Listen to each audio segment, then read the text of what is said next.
Mikel Arteta facing huge test as depleted Arsenal go to Tottenham, Atalanta and Man City in space of 7 days. Arsenal, already without new signing Mikel Merino and the suspended Declan Rice, are now sweating on Martin Odegaard's ankle injury. Watch Tottenham vs Arsenal live on Sky Sports Premier League and main event from 1 p.m. on Super Sunday, kickoff 2 p.m. It may seem early in the season for talk of defining periods, but the standards set by Manchester City are so punishingly high that Arsenal's upcoming fixtures have that look. Lose their impending trips to Tottenham and City, live on Sky Sports on Sunday September 15th and Sunday September 22nd respectively, and, having already been held to a draw by Brighton, Arsenal could find themselves 8 points off the pace of the champions. It is a worst-case scenario which hardly bears thinking about for the club's fans. But there is also the small matter of a Champions League opener away to Atalanta on Thursday, which leaves a turnaround of under 72 hours to the clash at the Etihad Stadium. It is far from ideal, especially given City opened their Champions League campaign a day earlier, at home to Inter Milan, following a Premier League home game against Brentford, eliminating the need for travel and giving them an extra day to prepare. As if the run of 3 huge away games in 7 days was not already difficult enough for Arsenal, they are now contending with a crisis of personnel in midfield too. Mikel Arteta, already without Mikel Merino, who fractured his shoulder in training immediately after his arrival from Real Sociedad, will also be unable to call on the suspended Declan Rice against Spurs following his contentious red card against Brighton. The international break has added to his woes. A distraught Martin Odegaard had to be helped off the pitch on Monday after turning his ankle in action for Norway. He will be assessed by Arsenal but has been pictured using crutches, hinting at a lengthy layoff. Riccardo Calafiori also hurt his ankle during the break in Italy's Nations League win over France on Friday, but is already back in London and working to be ready for Sunday's game. Arsenal travel to the Tottenham Hotspur Stadium having been victorious in their last 2 visits, ending an 8-game winless run at Spurs. But if Odegaard is added to the absentee list, they will do so without what might be considered their entire first-choice midfield, Arteta's midfield headache. While Merino has not yet had a chance to establish himself at Arsenal, Rice and Odegaard are undisputably key.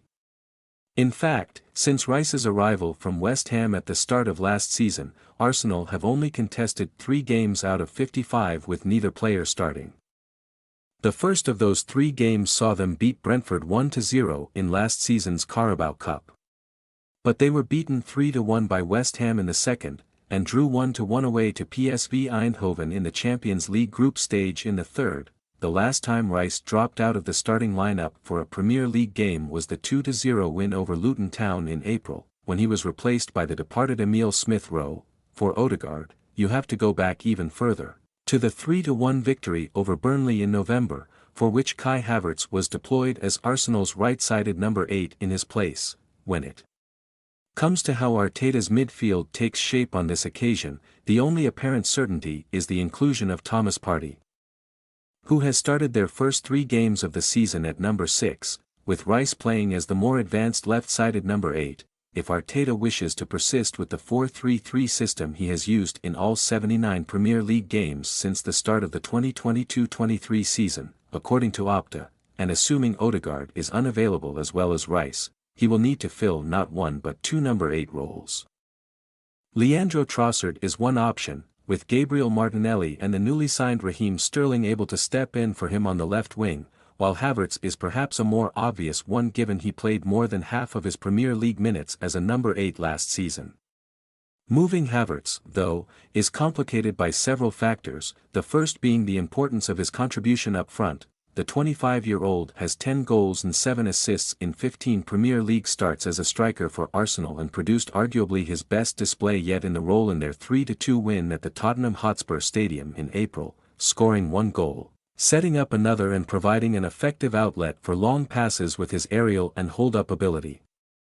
Such an outlet can be invaluable against a side who press as aggressively as Spurs, and Arsenal do not possess another striker with Havertz's physical attributes. Having sold Edin Ketia to Crystal Palace, their only other natural option in the number 9 role is Gabriel Jesus, who has not featured in almost a month due to a groin injury. Arteta could alternatively turn to one of his academy graduates, with Ethan Nwaneri and Miles Lewis-Skelly both having joined the first-team squad following impressive pre-seasons. But handing a full debut to a 17-year-old in such a big game would be a huge call. His other option is to change his system. Could Arteta's absentee list tempt him to use a double pivot in central midfield, switching from his favored 4-3-3 to a 4-2-3-1? It would represent a big departure from his preferred formation, but his hand may be forced. Such a change would allow him to incorporate Jorginho, his only other experienced and available midfield option, alongside Partey. But Arteta has also spoken about Jurrien Timber's ability to play in midfield. Oleksandr Zinchenko may be another option given he plays there regularly for Ukraine. Regardless of how they line up, what seems certain is that Arsenal will miss Rice, whose athleticism and ball-winning ability are unrivaled. As the side's main source of creativity and a considerable goal threat in his own right, Odegaard would be an equally big loss. Rotation challenge: Arteta will be grateful to have Rice back for the game against Atalanta. But in order to keep his side fresh for the trip to the Etihad Stadium, he will need to factor in rotation too. Arteta leaned heavily on his regular starters last season, his reluctance to deviate from his preferred personnel evident in the fact that Arsenal made the second fewest lineup changes in the Premier League over the course of the campaign. At 63, in Saliba, Rice, Odegaard, Gabriel Magalhaes, Ben White and Saka, Arsenal had 6 players who played at least 2,900 minutes last season to City's 1, in Rodri. The result was that Pep Guardiola's players stayed fresher for longer in the title race, while Arsenal's most important players were overused. Others, by contrast, did not get used enough, with 9 squad members playing fewer than 800 Premier League minutes. Arteta has allowed many of those players to leave, Smith Rowe, Fabio Vieira and Rice Nelson included. But having a smaller squad, like Guardiola at City, depends on minutes being distributed more evenly. These games will test Arteta's willingness to do that. Arsenal's summer signings were intended, in part, to add necessary depth to facilitate more rotation. It is unfortunate that Merino won't be able to help against Spurs, Atalanta and Manchester City.